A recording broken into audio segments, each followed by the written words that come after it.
नमस्कार, आदाब, सत श्री अकाल।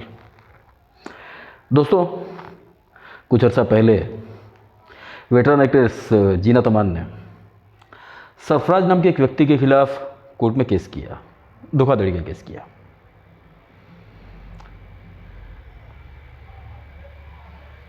सरफराज एक रियल एस्टेट व्यापारी हैं और ये प्रॉपर्टी संबंधित केस था। लेकिन सरफराज ने इसके जवाब में कोर्ट में कहा कि जीनत अमान से उनकी शादी हो चुकी है और सरफराज का नाम पहले अमन खन्ना था और जीनत अमान के प्यार में उन्होंने इस्लाम कबूल किया। कोर्ट में मौलवी को भी बुलाया गया जिसने शादी करवाई थी और मौलवी ने हामी भरी कि हाँ, ये फीमेल शादी मैंने करवाई थी और मैं इस शादी कैसे भूल सकता हूँ, क्योंकि शादी में दूल्हा और दुल्हन की उम्र में 30 साल का फ़र्क था। दुल्हन दूल्हे से 30 साल बड़ी थी। खैर, जीनत अमान इस शादी से इनकार कर रही हैं। अब तक केस चल रहा है, इसलिए इस बारे में कुछ कहा नहीं जा सकता है। और अगर हम ये मान लें कि ये शादी हुई है तो ये जीनत अमान की तीसरी शादी होगी। खैर, जीनत अमान एक महान अभिनेत्री हैं, हिंदी सिनेमा में उनका बहुमूल्य योगदान है, तो क्यों ना आज की चर्चा जीनत अमान पर ही करें। 19 नवंबर 1951 मुंबई में जीनत अमान का जन्म हुआ। हिंदू मां और मुस्लिम पिता की संतान थी।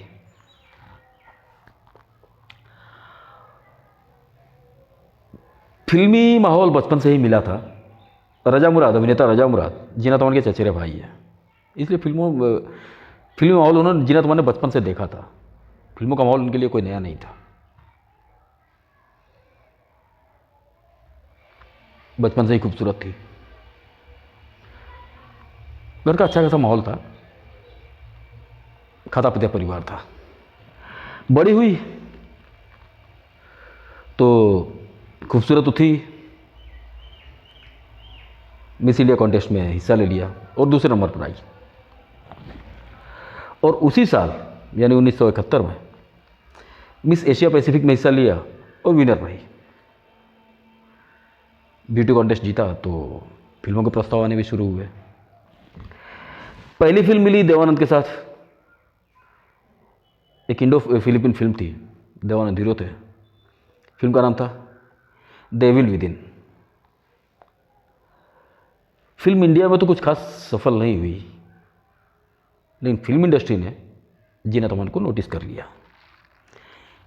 इसके बाद 2 फिल्में और मिलती हैं। दोनों फिल्मों में उनकी कुछ खास बड़ी भूमिकाएं नहीं थी, सपोर्टिंग कैरेक्टर थे। एक थी ओ.पी. रहलन की हलचल और दूसरी थी हंगामा। हंगामा में उनके साथ विनोद खन्ना और किशोर कुमार थे। ये दोनों फिल्में बॉक्स ऑफिस पर कुछ खास चली नहीं, लेकिन देवानंद ने जीनत अमान को अपनी फिल्म हरे रामा हरे कृष्णा में ब्रेक दिया। एक बहुत इंपॉर्टेंट कैरेक्टर था। ये भूमिका देवानंद के बहन की थी। इस भूमिका के लिए सबसे पहले देवानंद ने मुमताज़ को ऑफर किया था, लेकिन मुमताज़ जिसके पहले देवानंद की नायिका की भूमिका कर चुकी थी, वो देवानंद के साथ उनके बहुत अच्छे संबंध थे। मुमताज़ ने यह करके मना कर दिया कि देव, ये कैरेक्टर तो बहुत अच्छा है, ये रोल तो बहुत अच्छा है, लेकिन मैं अपने आप को तुम्हारी बहन के रूप में इमेजिन नहीं कर सकती हूँ, मुझे तुम्हारे अंदर अपना भाई नहीं दिखता है। इसके बाद ये भूमिका गई जाहिदा के पास। जाहिदा देवानंद के साथ कई फिल्मों में काम कर चुकी थी तब तक। जाहिदा ने भी कुछ कारणों से इस भूमिका के लिए इनकार कर दिया। तब ये भूमिका जीनत अमान के पास गई। कैरेक्टर स्ट्रांग था, बहुत अच्छा रोल था। जीनत अमान ने सहर्ष स्वीकार किया और कमाल का अभिनय किया। इस कैरेक्टर के लिए जीनत अमान को बेस्ट सपोर्टिंग एक्ट्रेस का अवार्ड भी मिला। अब जीनत अमान को पूरी फिल्म इंडस्ट्री ने नोटिस कर लिया और उनको अच्छे कैरेक्टर मिलने लगे। जैसे इसके बाद उनको एक बहुत बड़ी फिल्म यादों की बारात मिलती है, जिसमें धर्मेंद्र, विजय अरोड़ा और धर्मेंद्र थे, विजय अरोड़ा थे, तारिक खान उनके सामने थे और जीनत अमान विजय अरोड़ा का अपोजिट थी। धर्मेंद्र उस फिल्म में लीड रोल पे थे और उसके बाद मनोज कुमार के साथ रोटी कपड़ा और मकान मिलती है, जो एक मल्टी स्टार फिल्म थी। मनोज कुमार, शशि कपूर, अमिताभ बच्चन प्रमुख भूमिका में थे। लेकिन जीनत अमान का कैरेक्टर बहुत अच्छा था। हालांकि मनोज कुमार के अपोजिट दो एक्ट्रेसेस थी, एक तो जीनत अमान थी, दूसरी मौसमी चटर्जी थी। लेकिन जीनत अमान की भूमिका बहुत अच्छी थी। कैरेक्टर थोड़ा नेगेटिव शेड लिए हुए था, लेकिन बहुत अच्छा कैरेक्टर था। उससे भी जीनत अमान को बहुत फायदा हुआ। देव साहब के साथ हरे राम हरे कृष्णा के बाद जो अगली फिल्म मिलती है, उसमें वो देव साहब के साथ लीडिंग कैरेक्टर में आती हैं, प्रेम शास्त्र। बी आर सारे डायरेक्टर थे और एक अलग तरह की फिल्म थी। ये बहुत बेहतरीन भूमिका थी और देवानंद जैसे सुपरस्टार के सामने जीनत अमान एक लीडिंग लेडी के तौर पर आ रही थी। अब जीनत अमान ने इन 1-2 सालों में अपने आप को पूरी तरह से स्थापित कर लिया और उनको बड़ी बड़ी फिल्में मिलने लगी। Back to back Zeenat Aman ने देव साहब के साथ 6 फिल्मों में काम किया। प्रेम शास्त्र आई, हीरा लाल पन्ना लाल आई, उसका दौर भी कई फिल्में आई जीनत अमान देव साहब के साथ जीनत अमान की। एक तरफ देव साहब के साथ जोड़ी हिट हो रही है, दूसरी तरफ अमिताभ बच्चन के साथ भी जीनत अमान की जोड़ी बहुत हिट हो रही थी। जहाँ तक मुझे याद है, अमिताभ बच्चन के साथ सबसे पहले तो रोटी कपड़ा और मकान में ही नजर आती हैं। लेकिन रोटी कपड़ा और मकान में वो अमिताभ बच्चन के ऑपोजिट नहीं थी, मनोज कुमार के ऑपोजिट थी। इसके बाद अमिताभ बच्चन के साथ नजर आती हैं डॉन में। डॉन है, द ग्रेट गैम्बलर है, महान, पुकार, दोस्ताना, बैक टू बैक कई फिल्में, और ये सारी फिल्में सुपरहिट हो रही हैं। उस दौर के और नायक जैसे धर्मजी के साथ भी धर्मवीर में नजर आती है और फिल्म ब्लॉकबस्टर हुई थी। तो पूरा का पूरा 70 का दशक जो है, एक तरह से जीनत अमान का दशक कहा जा सकता है। हाईली पेड एक्ट्रेसेस में उन्होंने अपने आप को शामिल कर लिया था। हेमा मालिनी और परवीन बाबी, इस तरह की एक्ट्रेसेस के समकक्ष अपने आप को खड़ा कर लिया। शुरुआत होती है 80 के दशक की। 80 के दशक में एक किस्सा बड़ा याद आता है जीनत अमान का।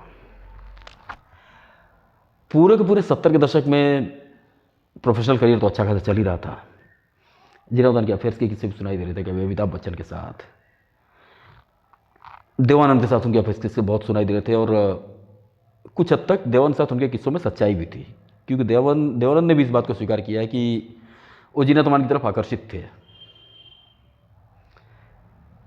और जीनत अमान ने खुद भी कहा है कि हमारा रिश्ता दोस्ती से कुछ ज़्यादा था। देव साहब मेरे मेंटर थे, मैं उनको सब कुछ मानती थी, और कहीं ना कहीं हमारा रिश्ता दोस्ती थोड़ा ज़्यादा था। देवानंद से जुड़ा हुआ एक किस्सा याद आता है।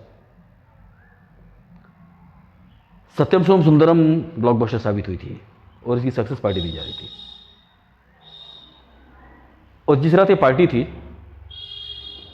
उस हिसाब देवानंद जीनत अमान को एक फ़ोन करते हैं और कहते हैं कि चलो लॉन्ग ड्राइव पर चलते हैं।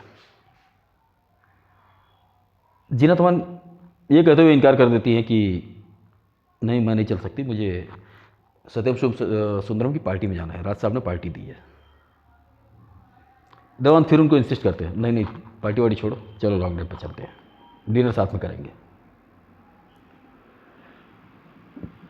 आखिर में हार का कर जीनत अमान ये कहती हैं कि ठीक है, आप मेरे साथ आइए, पहले हम लोग पार्टी में चलते हैं और पार्टी के बाद हम लोग डिनर पे चलेंगे। पहले तो देवानंद इनकार करते हैं, क्योंकि राज कपूर ने उनको इन्वाइट नहीं किया था, तो इसलिए देवानंद पार्टी में जाना नहीं चाहते थे। लेकिन शायद देवानंद ने आज सोच लिया था कि आज मैं जीनत अमान को प्रपोज कर दूंगा, और देव साहब तो मन ही मन शादी का इरादा बनाए हुए बैठे थे।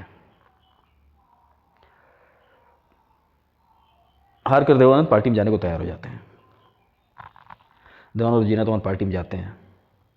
देवानंद बिन बुलाए पहुंचे थे, इसलिए देवानंद चुपचाप एक कोने में खड़े थे। वहाँ पर देवानंद क्या देखते हैं कि राज कपूर की नज़र जैसे जीनत अमान पर पड़ती है, राज कपूर जोर से जीनत अमान को पकड़ लेते हैं और स्मूच करते हैं, लिप लॉक करते हैं। देवानंद सर नहीं, देखते रह जाते हैं।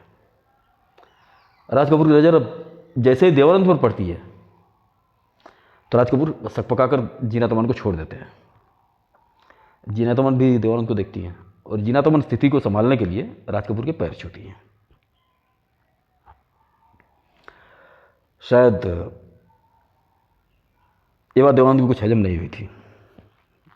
उसका चुपचाप देवानंद पार्टी से जाने लगे। जीनत अमन ने उनको रुके कुछ देर तक दोनों पार्टी में रुके, फिर दोनों एक साथ बाहर निकले। मतलब देवानंद जीनत अमन को लेकर लॉन्ग ड्राइव पर नहीं गए, चुपचाप उनको गाड़ी में बिठाया और जीनत अमन को उनके घर छोड़ दिया।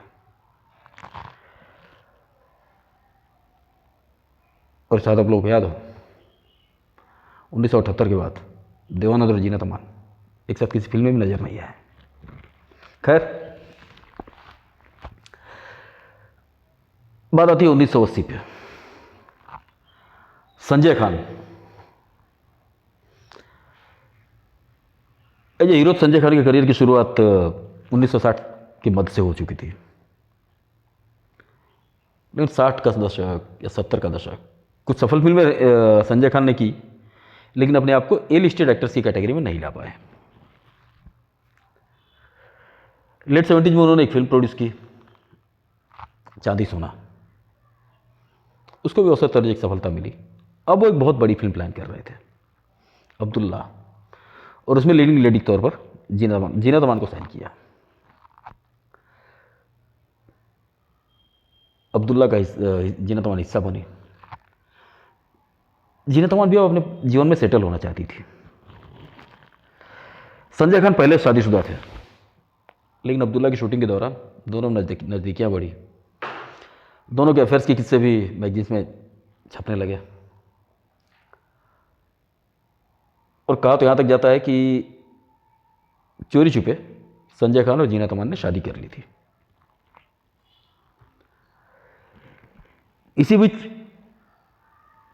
अब्दुल्ला खत्म होने के बाद, अब्दुल्ला शूट खत्म होने के बाद एक पार्टी में पूरी फिल्म इंडस्ट्री आई हुई थी।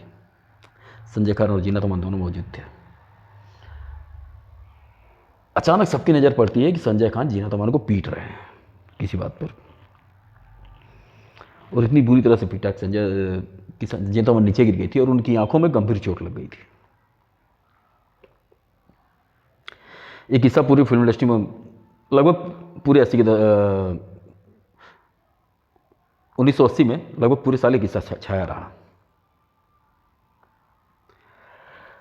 80 का दशक बीत रहा है। 1980 निकल चुका था, 1981 शुरू हो गया था। जीनत अमान की सफलता कम नहीं हो रही, उनकी फिल्में आ रही हैं उतनी सफल हो रही हैं। इस बीच उनकी पुकार आती है, महान आती है, अमिताभ बच्चन के ऑपोजिट बैक टू बैक फिल्मों में आ रही हैं। बाकी के नायकों के साथ शत्रुघ्न सिन्हा, धर्मेंद्र, लगभग सबके साथ उनकी कोई न कोई फिल्म आ रही थी। कुछ फिल्में कम चल रही थी, कुछ ज़्यादा चल रही थी, लेकिन Zeenat Aman highly paid actresses में से एक थी। इस बीच अभिनेत्रियों की एक नई पौध शुरू होती है। श्रीदेवी, जयाप्रदा, पद्मिनी कोल्हापुरी, टीना मुनी, और जो 80 के दशक की अभिनेत्रियाँ थीं, हेमा मालिनी, जीनत अमान, परवीन बाबी, इन अभिनेत्रियों ने यह समझ लिया था कि हमारा दौर खत्म हो रहा है, हम अपने आखिरी दौर में चल रहे हैं। अगर 80 के बाद की फिल्में उनकी बात करूं तो पुकार, महान, चोर पुलिस,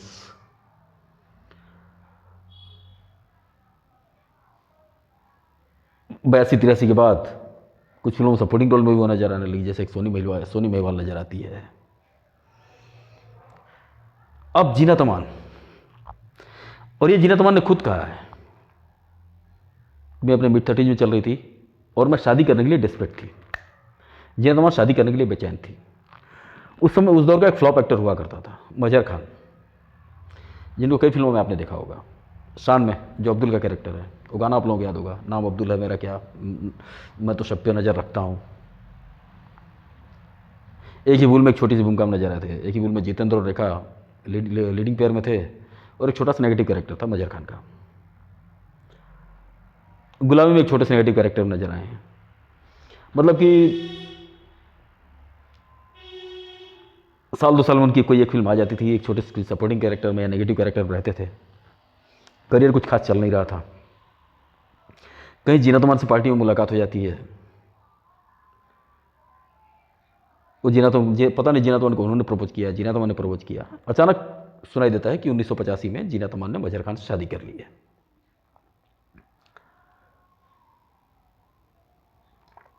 पूरी फिल्म इंडस्ट्री, पूरा देश इस शादी से हैरान था, क्योंकि जीनत अमान एक सुपरस्टार थी और मजर खान एक स्ट्रगलिंग एक्टर। कभी सीरियल में किसी छोटे से कैरेक्टर में दिख जाते हैं, फिल्म में एक छोटे से रोल में दिख जाते हैं, लेकिन शादी हो गई तो हो गई।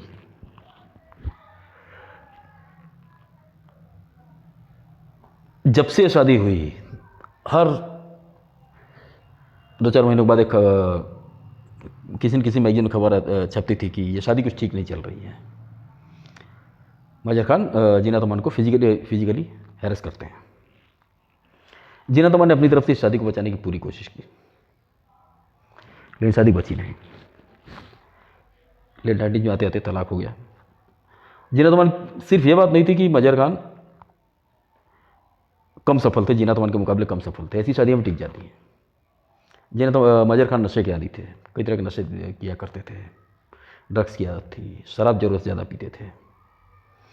जब एक्टिंग करियर नहीं चला तो उन्होंने डायरेक्शन में करियर बनाने का सोचा। एक फिल्म लॉन्च शुरू की उन्होंने, गैंग, जैकी श्रॉफ, कुमार गौरव को लेकर। लेकिन उसी फिल्म के शूट के दौरान उनका देहांत हो गया। बाद में फिल्म की पूरी हुई, रिलीज हुई, फिल्म कुछ खास चली नहीं रिलीज होने के बाद। जीनत अमान से जुड़ा एक और किस्सा याद आता है। 1986 में राज कपूर ने फिल्म लिटरेचर में एक इंटरव्यू दिया था। ये इंटरव्यू बड़ा कंट्रोवर्शियल है। इससे जुड़े हुए ये इंटरव्यू सत्यम सोम सुंदरम से जुड़ा हुआ है। राज कपूर से जब पूछा गया कि इतनी बड़ी फिल्म थी, आपने जीनत अमान को कैसे साइन किया, जीनत अमान के अंदर क्या देखा आपने? राज कपूर ने कहा कि सबसे पहले तो बहुत कमाल की एक्ट्रेस थी। और ये बात बिल्कुल सच है। सत्यम सोम सुंदरम आते आते जीनत अमान अपने आप को एक एक्ट्रेस के रूप में पूरी तरह स्थापित कर चुकी थी। लेकिन राज कपूर इसके बाद कहते हैं, इससे आगे की जो 2 चीज़ें थी, रूपा के कैरेक्टर के लिए, रूपा जो सत्यम सोम सुंदरम में नायिका का नाम है, रूपा कैरेक्टर के लिए मुझे एक ऐसी लड़की चाहिए थी जिसके बहुत शार्प फीचर्स हों, जो बहुत खूबसूरत हो, तीखे नैन नक्श हों, क्योंकि उसका एक साइड जो है बड़ा खूबसूरत है और जो उसका दूसरा साइड है फेस का, जो हमेशा ढका हुआ रहता है, वो जला हुआ दिखाना था मुझे। तो फेस को जला हुआ दिखाने के लिए, फेस पे गहरा घाव दिखाने के लिए तो मैं हॉलीवुड से मेकअप मैन हायर कर सकता था, जो राज कपूर ने किया। लेकिन खूबसूरती जो चाहिए थी वो मुझे जीनत अमान के अंदर मिल रही थी। और जो दूसरी सबसे बड़ी चीज़ चाहिए थी, जो सबसे इंपॉर्टेंट चीज़ मुझे चाहिए थी, वो कि उस लड़की के ब्रेस्ट बड़े बड़े हों, स्तन बड़े बड़े हों। और उस दौर में, पूरे 80 के दशक में, जीनत अमान के स्तन सारी अभिनेत्रियों में सबसे बड़े थे।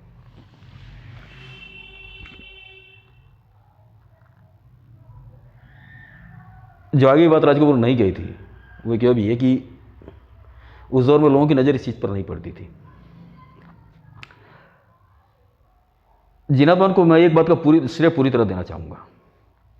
फिल्म इंडस्ट्री में हीरोइंस के अंदर, नायिकाओं के अंदर फिगर क्या अहमियत रखता है, इसका एहसास लड़कियों को जीनत अमान नहीं करवाया। अगर आप 1970 के पहले की नायिकाओं को देखें, ऐसा नहीं है कि बिगिनिंग सीन्स उसके पहले नहीं है। शर्मिला टैगोर ने दिए हैं, साधना ने दिया था वक्त में, वैजयंती माला ने संगम में बोला था, बोल संगम होगा कि नहीं गाने में बिकनी पहनी थी। सभी नायिकाओं का पूरा सम्मान करता हूँ, लेकिन बिकनी में आज तो हर हीरोइन अपनी फिगर का ध्यान रखती है और सारी लड़कियां बिकनी में अच्छी लगती हैं। लेकिन 1980 से पहले बिकनी में जितनी खूबसूरत जीनत अमान लगी है, उतनी खूबसूरत शायद ही उसके पहले कोई अभिनेत्री लगी हो। एक कंप्लीट फिगर क्या होता है, ये जीनत अमान ने बहुत जल्दी समझ लिया था। अच्छी हाइट तो थी उनकी, लेकिन फिगर को मेंटेन रखना, अपनी सेहत का बहुत ध्यान रखती थी जीनत अमान। और उतना अच्छा फिगर मुझे याद नहीं है कि 1980 क्या, मैं तो यहाँ तक कहूँगा कि 1990 से पहले भी मैंने किसी एक्ट्रेस का उतना अच्छा फिगर नहीं देखा है जो जीनत अमान का देखा था। बिकनी में जितनी खूबसूरत जीनत अमान लगती थी, शायद उसके पहले किसी कोई हीरोइन उतनी खूबसूरत लगी हो बिकनी में। राज कपूर की नज़र जरूर इस चीज़ पर पड़ी होगी। स्तन तो छोटा बड़ा रहता है, वो एक अपनी जगह है, क्योंकि उस साड़ी में, सफ़ेद साड़ी में, सत्यम सोम सुंदरम में जीनत अमान जितनी खूबसूरत लगती हैं, उसके लिए बहुत अच्छे फिगर की जरूरत थी। जो जीनत अमान ने पूरी तरह जस्टिफाई किया है। खैर, जीनत अमान इस कैरेक्टर को मिलने का एक अलग किस्सा बताती हैं। जीनत अमान का कहना है कि मैं वकील बाबू की शूटिंग चल रही थी, और हालांकि वकील बाबू को बनने में काफ़ी समय लिया। वो फिल्म जाके अर्ली 80s में रिलीज होती है, लेकिन शूटिंग सत्यम सोम सुंदरम से पहले शुरू हो गई थी। उनका कहना है कि मैं जाती थी और राज कपूर अपने शूटिंग के दौरान जब हम लोग साथ में बैठते थे तो सत्यम सोम सुंदरम के बारे में बातें किया करते थे, और उन्होंने उस कैरेक्टर की मुझे पूरी ब्रीफिंग बताई थी। तब तक जीनत अमान ने यह नहीं कहा था कि मैं आपकी फिल्म में काम करना चाहती हूँ। अचानक एक दिन वकील बाबू की शूटिंग नहीं थी, जीनत अमान आर के स्टूडियो पहुँच जाती हैं, राज कपूर का ऑफिस तब आर के स्टूडियो में हुआ करता था, और अचानक पहुँच जाती हैं और कहती हैं कि रिसेप्शन पर कहती हैं कि राज जी को कहिए कि उनसे मिलने उनकी रूपा आई है। रिसेप्शन के अंदर जाकर राज जी से कहती है, राज जी बोलते हैं अंदर भेजो। और राज कपूर क्या देख रहे हैं आप? जीनत अमान उसी गेटअप में, जो हीरोइन का गेटअप है वहाँ पर सत्यम सोम सुंदरम में, राज कपूर के सामने बैठी हैं।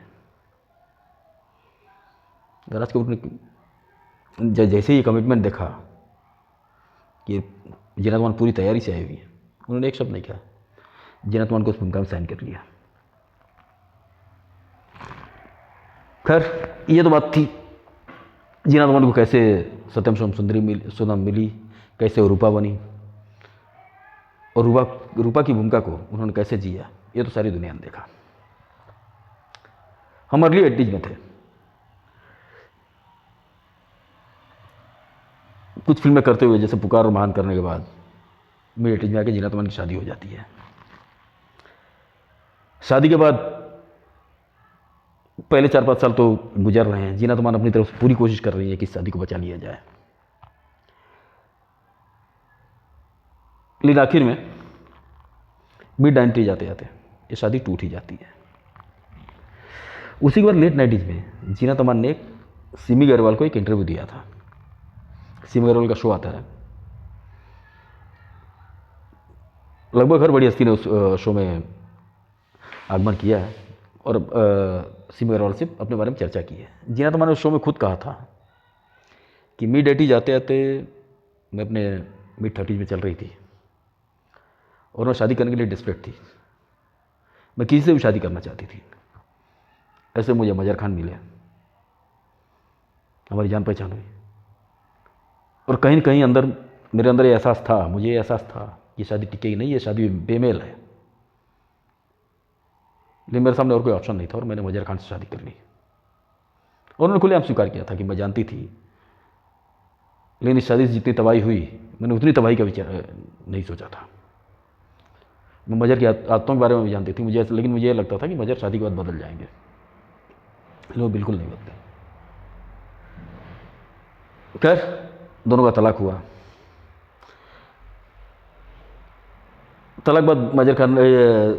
तलाक होने के बाद और मजर खान के देहांत के बाद इन दोनों के रिश्ते सोचिए कितने ख़राब थे कि तलाक बाद जब मजर खान की मृत्यु होती है और जीनत अमान मजर खान को देखने जाती है तो जीनत अमान को लाश तक के पास तक नहीं जाने दिया जाता है, लाश के आखिरी दर्शन तक नहीं करने दिए जाते हैं जीनत अमान को।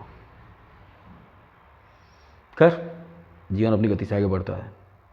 जीनत अमान ने फिर फिल्मों में वापसी की, बूम से वापसी की, उसका भोपाल एक्सप्रेस में काम किया, और कई फिल्मों, किसी फिल्म छोटी भूमिका, बड़ी भूमिका, सपोर्टिंग कैरेक्टर करती रहती हैं। आज भी जीनत अमान पूरी तरह सक्रिय हैं। हाल ही में उन्होंने एक वेब सीरीज की है।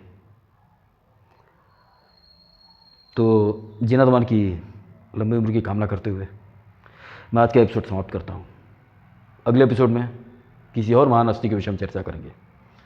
तब तक के लिए आप लोग अपना ख्याल रखिए। नमस्कार, धन्यवाद।